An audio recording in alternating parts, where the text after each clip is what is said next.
Have you ever heard about Armenia and Artsakh? Did you know that they are one of the most ancient countries in the whole world? Also, Armenians were the first nation to adopt Christianity.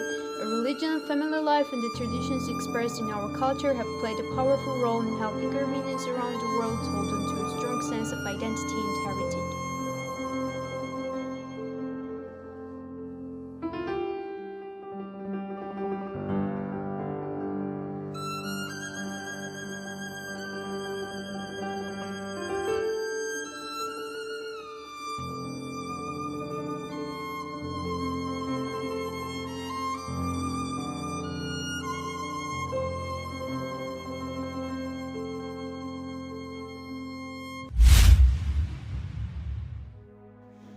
COVID-19, which started in the tiny city of Wuhan, also spread in Armenia. On March 1st, the first patient infected with the coronavirus was confirmed in Armenia. The disease began to spread widely, reaching its peak on July 6th, when 11,984 people were actually being treated for coronavirus in the country. After July 6th, the spread of the epidemic began to decline, which lasted until September 11th. In order to prevent coronavirus disease, a state of emergency was declared in Armenia on March 15th, and it lasted until September 11th. After the lifting of the state of emergency, quarantine was announced in Armenia instead.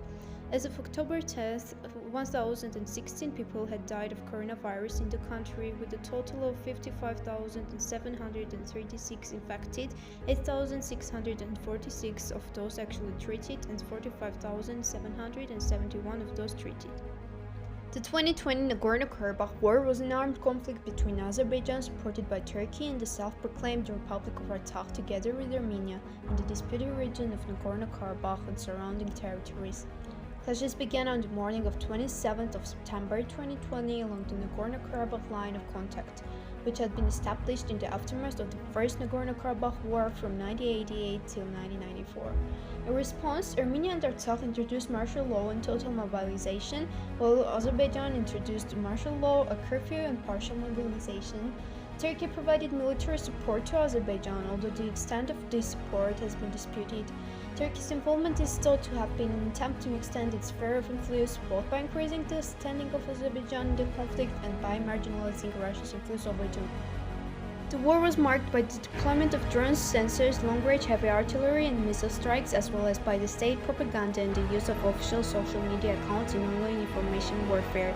Total casualties on both sides may be in the low thousands.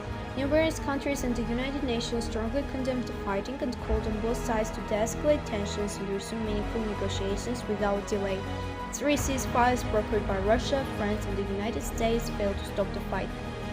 Following the capture of Shashi, the second-largest settlement in Nagorno-Karabakh, a ceasefire agreement was signed between the President of Azerbaijan, Ilham Aliyev, the Prime Minister of Armenia, Nikol Pashinyan, and the President of Russia, Vladimir Putin, ending all hostilities in the area from the 10th of November 2020. Approximately 2,000 Russian soldiers are deployed as peacekeeping forces along the Lachin corridor between Armenia and Nagorno-Karabakh for a mandate of at least 5 years. The territorial ownership of Nagorno-Karabakh is fiercely contested between Armenians and Azerbaijanis. The current conflict has its roots in events following the First World War, and today the region is de jure part of Azerbaijan, although large parts are de facto held by the internationally unrecognized Republic of Artsakh, which is supported by Armenia. Shortly after the news about the signing the ceasefire agreement broke in the early hours of 10th November, violent protests erupted in Armenia against Nikol Pashinyan, claiming he was a traitor for having accepted the peace. And every day there is a threat that these events will happen again. So all we need is justice, freedom, and peace. We need your voice to show this to the world, as it just ignored us during this war. And this war isn't only ours. Have you ever heard of counter peace? We are fighting for a big threat alone, so make your decision wisely.